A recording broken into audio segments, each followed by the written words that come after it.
મારી હારે તમે ખોટી પીંજણ કરતા નહીં. હું કામડા મીડિયા લઈને આવું હું ત્યાં અને કારણ વગરની પીંજણ થાય. તમારા મામલતદાર હારે ડેપ્યુટી કલેક્ટર હારે વાત કરી અમને ડીસી સાહેબે સૂચના આપી. આ તમે જે ઓડિયો ક્લિપ સાંભળી તેની પુષ્ટિ જમાવટ નથી કરી રહ્યું.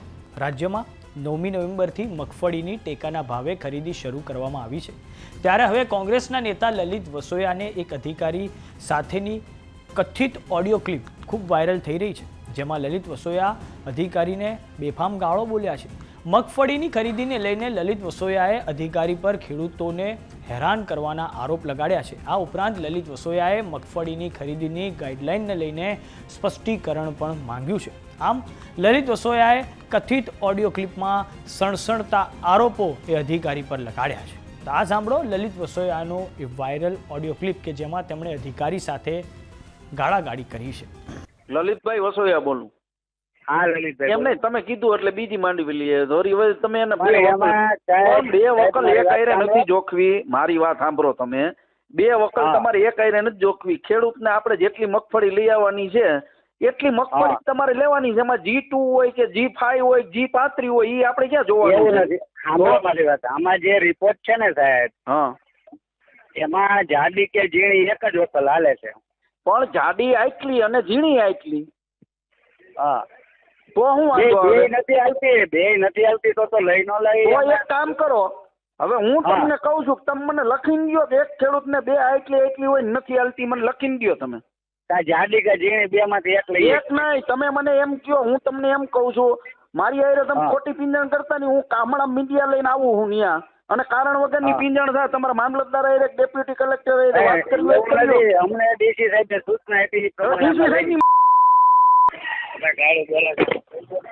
હલો હેલો, જો તો એને હેલો, કોણ? હા બોલો.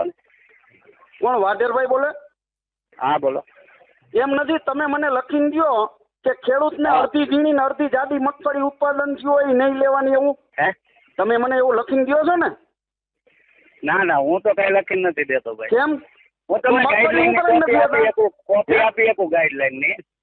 અરે ગાઈડલાઈન ની કોપી મારે નથી જોતી. તમે મને, હું તમારી પાસે લેખિતમાં હમણાં મારો લેટર પેડ ઉપર લેખિતમાં માગું છું, બરોબર છે? તમે મને લેખિતમાં દો ખેડૂતને અડધી આ થઈ અડધી આ થઈ હોય એવું ન લઈ શકું એમ. અને ત્યાં તમારે પોલીસ બોલાવજો, હું આવી ત્યાં થાય. તમે ખેડૂતોને હેરાન કરવાની કાંઈ હેરાન નથી કરતા મેં લલિતભાઈ કોઈને. એમ નથી, ખેડૂતોને વાત તો કરવા દો મને, વાત તો કરવા દો. રાયડું પાડો તેમ થોડું હાલશે બધું ભાઈ.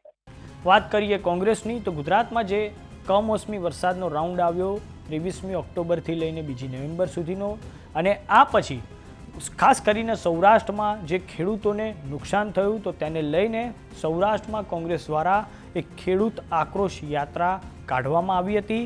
અને આ ખેડૂત આક્રોશ યાત્રા થકી કોંગ્રેસે ગામડાઓમાં જે ખેડૂતોની જે સમસ્યા છે, ખાસ કરીને જે ખેડૂતો દ્વારા દેવા માફીની માંગણી કરવામાં આવી રહી હતી, આ ઉપરાંત નકલી બિયારણ ખાતર પર પ્રતિબંધની માંગણી કરવામાં આવી રહી હતી, તેને લઈને કોંગ્રેસે ખેડૂત આક્રોશ યાત્રા થકી સંવાદ પણ કર્યો હતો. અને હવે કોંગ્રેસ દ્વારા થોડાક સમય અગાઉ ઉત્તર ગુજરાતથી એક જન આક્રોશ યાત્રાની શરૂઆત કરવામાં આવી છે કે જેમાં કોંગ્રેસ સમાજના તમામ વર્ગ સાથે સંવાદ કરશે.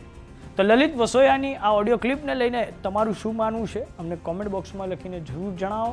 જો તમે અમને યુટ્યુબ પર જોઈ રહ્યા તો સબસ્ક્રાઇબ કરો. જો તમે અમને ઇન્સ્ટાગ્રામ અને ફેસબુક પર જોઈ રહ્યા તો ફોલો કરો. સાથે જ અમારી વોટ્સઅપ ચેનલ આવી ગઈ છે, જોઈન કરવાનું ના ભૂલતા. નમસ્કાર.